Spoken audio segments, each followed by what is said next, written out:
Kinsey came up one day and he wanted to drive the tractor. I had the tractor, the barn bank had settled, so there was a drop off when you left the barn floor about almost a foot drop off from the barn floor down to the barn bank. So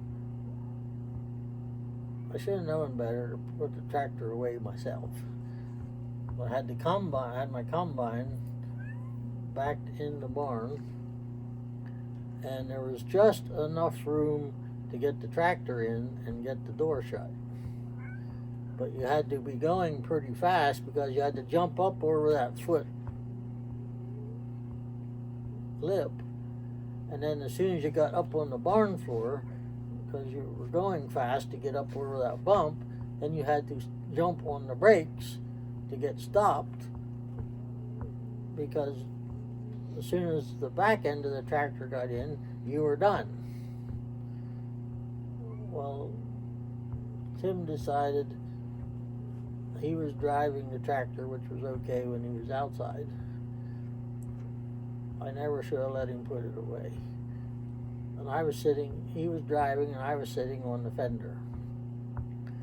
And he jumped up over the edge of the barn, onto the barn floor, never pushed the clutch in, forgot it wasn't an automatic like his Triumph TR7 that he was used to driving.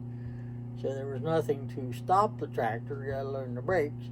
So he drove the tractor up through the reel of my combine, pushed the combine back against the back wall of the barn, smashed the back end of the combine in as well.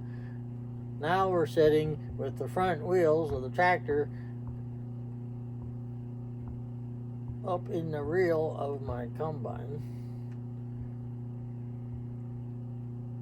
So I crawled off. I never said a word to him. I just crawled off, walked in the house. He's following along like a little lost puppy dog now. So I picked up a tape measure, headed back out to the barn to find out what size combine head I needed to start fixing. And I'm walking out the walk and he's tagging along behind, and I'm playing with the tape measure as I go, pulling it out, back. And he's probably a little nervous because I still at this point hadn't said one word to him yet. I didn't yell at him or anything.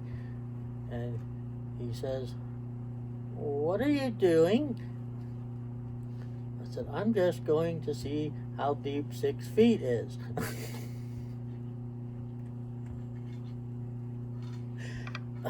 But he said, he keeps telling everybody about, when he tells that story, he says it wasn't a big deal because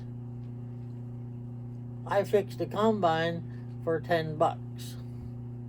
Like, no, I went to a junkyard and bought an old reel for $10 that didn't fit. That was a chain drive instead of a belt drive. And so, yeah, I got parts for $10 and spent 3 days with a torch and a welder making a piece that would work.